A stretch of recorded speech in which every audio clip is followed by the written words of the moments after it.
Bonjour, l'objectif de cette séance est de vous présenter les différents types d'outils de recueil. C'est-à-dire les supports permettant de recueillir les informations lors d'une enquête. Il est important de souligner qu'il n'existe pas de réalité objective préexistante que les enquêtes devraient dévoiler. La réalité observée n'étant jamais indépendante du regard qu'on porte sur elle.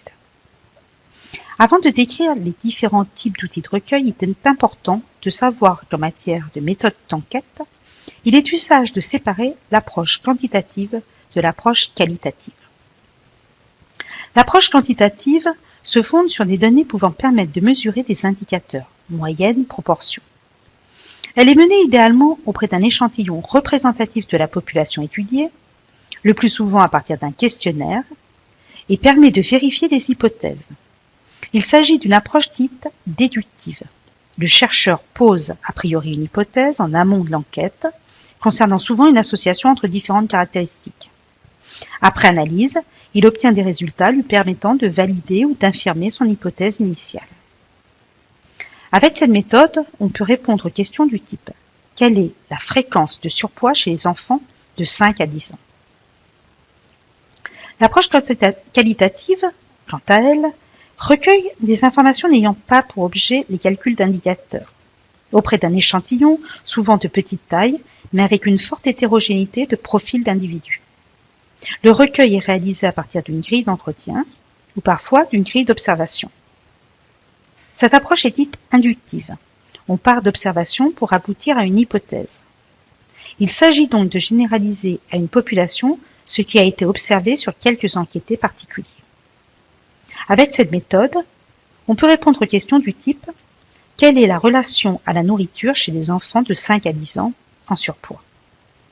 De nombreux chercheurs considèrent donc l'approche qualitative et l'approche quantitative comme étant complémentaires et développent des approches dites mixtes. Venons-en à la description des outils.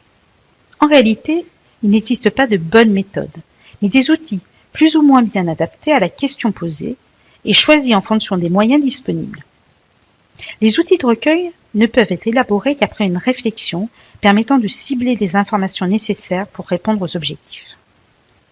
N'oubliez pas que seule une définition précise des objectifs permet une construction pertinente de la stratégie pour y répondre, c'est-à-dire des méthodes que l'on va employer pour conduire l'enquête. Il faut donc être attentif à la cohérence de l'outil de recueil avec l'objectif initial. Dans la suite de cette présentation, nous aborderons 3 types d'outils de recueil, le questionnaire, la grille d'entretien et enfin la grille d'observation. Le questionnaire ainsi que la grille d'entretien sont utilisés lorsqu'on considère que les individus sont les sources d'informations, alors que la grille d'observation est utilisée si l'on pense que les sources d'informations se situent dans l'observation des sujets en action, dans un contexte précis, et non dans les réponses que les sujets feraient à des questions posées. L'utilisation de ces outils de recueil nécessite une formation, car un outil est toujours construit pour répondre à un certain usage. Ne pas connaître cet usage mettrait en défaut son application et pourrait contrecarrer les projets du responsable de l'enquête. La grille d'observation est utilisée quand le centre d'intérêt de l'étude est de comprendre ce qui se passe dans l'action. Il s'agit de saisir des faits imprévisibles ou non explicités, ou parfois omis par des enquêtés eux-mêmes. 2 types de grilles d'observation existent. Il s'agit de la grille dite d'approche et de la grille systématique.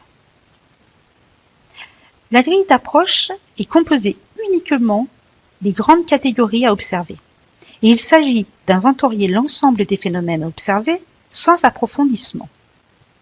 La grille systématique est structurée avec un plan d'observation bien défini et devant être suivi. Cette grille réduit les dimensions observées. La grille d'approche est souvent utilisée en premier pour comprendre le terrain d'observation, tandis que la grille systématique cernera plus un phénomène particulier. Dans les 2 cas, il est important de recueillir au début de l'observation la date et l'heure, les circonstances particulières et les acteurs, ainsi que la durée de l'observation. Nous allons prendre comme exemple de grille d'observation une grille d'évaluation de la douleur chez les personnes polyhandicapées. La construction de cette grille a fait l'objet d'un travail réalisé avec l'équipe de l'hôpital Marin d'Hendaye. Cette échelle d'évaluation de l'expression de la douleur chez l'adolescent ou l'adulte polyhandicapé, EDAP, propose aux soignants de réaliser eux-mêmes, sans présence médicale, des dépistages de situations douloureuses. Il s'agit donc d'une grille d'observation systématique. L'échelle comprend 11 items répartis en 2 parties, retentissement somatique et retentissement psychomoteur et corporel. Chaque item est codé de 0 à, selon les cas, 3, 4 ou 5, 0 correspondant à une douleur ne semblant pas présente, et 3, 4 ou 5 à une douleur repérée comme très violente. Le soignant mesure le score d'échelle à plusieurs temps, et avant et après, prise de traitement antalgique pour étudier l'évolution. Intéressons-nous maintenant aux outils de recueil à partager directement avec l'enquêté, c'est-à-dire la grille d'entretien et le questionnaire. Il est important de bien travailler la mise en page de l'outil de recueil quel qu'il soit. Il faut prévoir un en-tête de présentation de l'enquête qui sera lu par l'enquêteur ou par l'enquêté selon le mode de recueil choisi. Ces phrases de présentation explicative permettent d'éviter de ne pas être pris au sérieux ou de se trouver en situation agressive. Il s'agit d'indiquer le nom de l'organisme qui réalise l'étude, de préciser le but de l'étude en soulignant son importance, de montrer à l'enquêté pourquoi on l'a choisi et l'importance pour l'enquête, mais aussi pour lui, de répondre aux questions. Il faut également préciser que l'anonymat est garanti et ne jamais oublier de remercier l'enquêté du temps qu'il vous consacre. Une grille d'entretien ou un questionnaire doit débuter par une partie identifiant, permettant d'associer l'outil de recueil rempli à un enquêté et ainsi de ne pas risquer des doublons ou de mauvaises attributions lors de la saisie. Cette partie comporte de préférence un numéro d'identifiant, mais il peut aussi s'agir du nom de l'enquêté. Attention, l'informatisation des fichiers nominatifs est réglementée. Vous devez respecter le cadre réglementaire en vigueur ainsi que les bonnes pratiques en épidémiologie du pays d'étude. En France, vous devez vous référer aux informations diffusées via le site de la CNIL, Commission nationale de l'informatique et des libertés. Qu'il s'agisse d'entretien ou de questionnaire, il est nécessaire d'inclure une partie information sur l'enquêté, afin de le caractériser, âge, sexe, niveau social, etc. Ces informations permettent de décrire l'échantillon et d'en étudier ultérieurement la représentativité. Nous allons maintenant nous pencher plus spécifiquement sur la définition et la construction d'une grille d'entretien. Il y a différentes structures d'entretien, mais dans toutes les situations, un entretien reste fondamentalement différent d'un questionnaire, car les réponses n'y sont jamais proposées et restent à l'arbitrage de l'enquêté.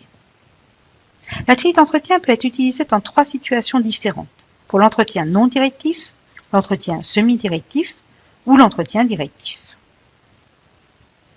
La grille pour un entretien non directif ne présente que le thème qui doit être abordé. L'enquêteur ne sera qu'une présence pour un effet miroir et de relance. Il ne doit présenter aucune nouvelle information ou orientation. Les propositions de phrases de relance peuvent être indiquées sur la grille d'entretien. L'enquêteur débutera l'entretien par une phrase d'accroche. Prenons l'exemple d'un outil, le FMSS, 5 Minute Speech Sample, qui a pour objectif de spécifier la nature de l'environnement d'une personne en mettant en évidence ses émotions, sentiments et attitudes à propos d'un membre de sa famille. Pendant un monologue de 5 minutes, l'enquêteur introduit l'entretien de la façon suivante. J'aimerais vous entendre parler de vos pensées et de vos sentiments concernant un tel, en vos propres termes et sans aucune interruption de ma part, par des commentaires ou des questions. Lorsque je vous demanderai de commencer, j'aimerais que vous me parliez pendant 5 minutes en me disant quel genre de personne est un tel et comment vous vous entendez avec lui. L'entretien semi-directif, quant à lui, suppose la définition d'un thème général, la constitution d'un guide thématique formalisé et la planification d'une stratégie d'écoute et d'intervention, relance et reformulation. Les relances servent à solliciter l'enquêté sur des aspects du thème qu'il a traité d'une manière trop rapide ou superficielle. Les reformulations, quant à elles, montrent à l'enquêté qu'il est écouté et l'aident à s'exprimer en lui apportant une sorte de reflet de ce qu'il pense et de ce qu'il ressent. Il s'agit d'un système organisé de thèmes que l'enquêteur doit connaître sans avoir à le consulter. Il ne doit pas le présenter comme une succession prédéfinie de questions. Il se doit adapter l'entretien à l'enquêté et à son discours. Prenons l'exemple du rappel des 24 heures, méthode fréquemment utilisée dans le cadre d'enquêtes sur les comportements alimentaires. Au cours de l'entretien, il s'agit de demander à l'enquêté de se remémorer tous les aliments consommés au cours des dernières 24 heures. Ce rappel est à passage multiple car il s'agira de demander à l'enquêté tout d'abord une liste d'aliments, puis de le relancer sur certains produits couramment oubliés, par exemple les sucreries, et de solliciter plus de précision en termes de quantité, qualité, temporalité de la consommation. Le dernier type d'entretien est l'entretien directif. Dans ce cas, la grille est conçue pour une approche linéaire, c'est-à-dire que les questions doivent être posées dans l'ordre prédéfini. La grille d'entretien ressemble donc à un questionnaire, mais pour lequel il n'y a pas de proposition de réponse. Dans le cadre de certaines enquêtes, les responsables utilisent des entretiens directifs pour élaborer le questionnaire final, et tout particulièrement pour déterminer les modalités de réponse à proposer. Si nous nous intéressons à une enquête sur la santé bucco-dentaire chez les élèves des écoles primaires d'Eure-et-Loir, nous pourrions proposer de réaliser quelques entretiens directifs auprès de parents avec un ensemble de questions du type « Quels soins bucco-dentaires réalise votre enfant ? Combien de fois votre enfant se brosse-t-il les dents par jour ? Comment se brosse-t-il les dents ? Vous changez les brosses à dents tous les combien ?» Nous allons maintenant nous intéresser à la réalisation d'un questionnaire. Nous appelons questionnaire toute succession de questions rédigées sur un document papier ou informatisé, utilisé pour recueillir les informations relatives aux enquêtés participant à l'étude. Le questionnaire est un moyen permettant de pouvoir interroger un grand nombre de personnes en utilisant exactement le même outil dans les mêmes conditions. Mais préparer un questionnaire pertinent par rapport à l'objectif de l'enquête n'est pas simple. Et comme le disait Claude Lévi-Strauss, dans Le cru et le cuit, le savant n'est pas l'homme qui fournit les vraies réponses, c'est celui qui pose les vraies questions. Le contenu du questionnaire doit refléter et permettre de répondre à l'objectif. Toutes les questions pertinentes pour atteindre l'objectif doivent être présentes. Évitez de poser des questions simplement parce que vous avez des enquêtés à disposition, par le biais de cette étude. En effet, un questionnaire inutilement long augmente le risque de non-réponse et de réponses imprécises ou incohérentes. Le questionnaire peut être sur un support numérique ou papier. Lorsqu'il est sur support numérique, il est nécessaire de veiller à ce que tous les utilisateurs puissent avoir accès correctement à l'outil. Pour les questionnaires papier, il est important aussi de prévoir d'imprimer les questionnaires sur du papier de bonne qualité pour éviter toute détérioration. Il est important aussi de veiller à l'organisation des questions posées. Celles-ci doivent s'enchaîner de manière cohérente, un questionnaire devant donner l'impression de se dérouler harmonieusement. Il doit aller du général au particulier, du simple au complexe, des questions les moins engageantes aux plus personnelles, en évitant les retours en arrière, qui souvent donnent le sentiment aux enquêtés de répondre plusieurs fois à la même question. Enfin, avant de diffuser un questionnaire, il est vraiment important de le tester pour le valider. La phase du test du questionnaire doit se composer de différentes étapes. Il faut tout d'abord vérifier que tous les thèmes d'importance sont bien présents, en faisant faire une relecture aux experts du domaine. Puis vérifier que le vocabulaire et la formulation sont compréhensibles par les futurs enquêtés. De plus, il est important de s'assurer que le recueil permettra une saisie des données et la réalisation des analyses prévues. La rédaction d'un questionnaire va nécessiter au final 10 étapes. Écrire les objectifs de l'étude et le circuit de données. Lister les informations nécessaires à l'analyse statistique et à la gestion de l'étude. Définir les blocs et rédiger les questions et les modalités de réponse pour chaque bloc. Vérifier la pertinence de chaque question par rapport à son objectif. Vérifier que les questions retenues permettront le recueil de toutes les données nécessaires. Vérifier que la formulation de chaque question est appropriée sur le fond et la forme. Vérifier l'ordre logique des questions. Vérifier le temps nécessaire au remplissage. Tester le questionnaire. Corriger et valider le questionnaire. Pour terminer ce diaporama, nous indiquerons en résumé qu'il existe 2 grandes familles de méthodologies, quantitatives et qualitatives, et différents outils de recueil, les plus fréquents étant grille d'observation, grille d'entretien et questionnaire.